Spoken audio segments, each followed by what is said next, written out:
وحوش-راب.com.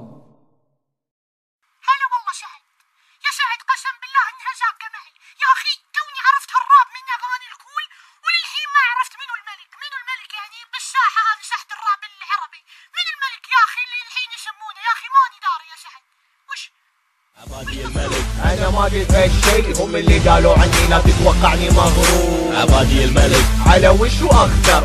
لا سكارفيس ولا توباك شاكور. عبادي الملك اعدائي يسموني كذا، هل هذا دليل صريح على اني مشهور؟ عبادي الملك يسبوني من وراي، لكن كل واحد فيهم يحب يسمع لي على طول. يسمعوا لي يحبوني ويقولوا انهم يكرهوني، فهموني وقولوا لي الحين هذه شلون ترفع. يعشقوني وما يقدروا يقاموا فم من فنوني، لكن للاسف الحسد يلعب دور. يلعب وقف وفكر بس مجرد لحظة، لو الواحد كره واحد هل راح يهتم له؟ ابيك تلقي نظرة على الوضع الحين وتقول لي بصراحة من فينا المسكين، انا ولا هالحساد الا ضدي؟ كل واحد يتمنى يكون عنده مثل اللي عندي.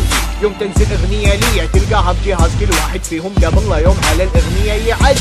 يحبوني ولو قالوا غير هالكلام يعشقوني الى درجة الغرام. يتمنوني اني اوقف عن فن الراب واترك الراب للحساد والاطفال ولعيال الحرام. عبادي الملك انا ما قلت هالشي، هم اللي قالوا عني لا تتوقعني مغرور. عبادي الملك على وشو اقدر؟ لا سكارفيس ولا توباك شاكور. عبادي الملك اعدائي يسموني كذا، هل هذا دليل صريح على اني مشهور؟ عبادي الملك يسبوني من وراي، لكن كل واحد فيهم يحب يسمع لي على طول. يوم ينزل موضوع عني على طول كلهم يخشوا، لو كان سبيني تلقاهم يحشوا، لو كان مدحيني برضو يحشوا. هذول الحساد لا يهشوا ولا يهشوا، يسألوا عني ويهتموا فيني كثير، ويدوروا على مواضيعي بشكل كبير. ما برتاح لهم بال ولا حتى تفكير، لين يسمعوا اني انتقد لرحمة القدير. يتمنوا موتي دايما على طول، الله يمدني بطول العمر واقهرهم. ما يتمنوا يشوفوني مسرور، عندي ناس يحبوني وانا احبهم. حساد وانا ما علي منهم، يسموني ملك واغانية تعجبهم. لو كنت مو مقتنع اني ملك على الاصول، اسمع هالحمار عني انا وش يقول. عبادي الملك انا ما قلت هالشي، هم اللي قالوا عني لا تتوقعني مغرور. عبادي الملك على وشو اخطر؟ لا سكارفيس ولا توباك شاكور. عبادي الملك اعدائي يسموني كذا، هل هذا دليل صريح على اني مشهور؟ عبادي الملك يسبوني من وراي، لكن كل واحد فيهم يحب يسمع لي على طول.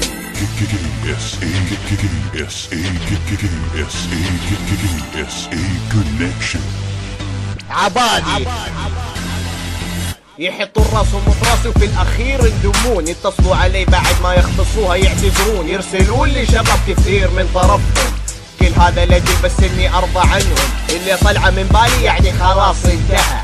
ما بحترمه لو مهما جرى، مقامه عندي راح يكون ارخص من نعالي. ولو كان يوم بالنسبه لي شخص غالي، يكفيني جمهور اللي واقفين كلهم معاي، مقدرين فني ومقدرين مستواي. حبايب قلبي لهم مني كل احترام، مستحيل اعبر عنهم انا بالكلام. عبادي الملك عبادي الملك عبادي الملك عبادي الملك عبادي الملك عبادي الملك عبادي الملك عبادي الملك عبادي الملك عبادي الملك عبادي الملك عبادي الملك عبادي الملك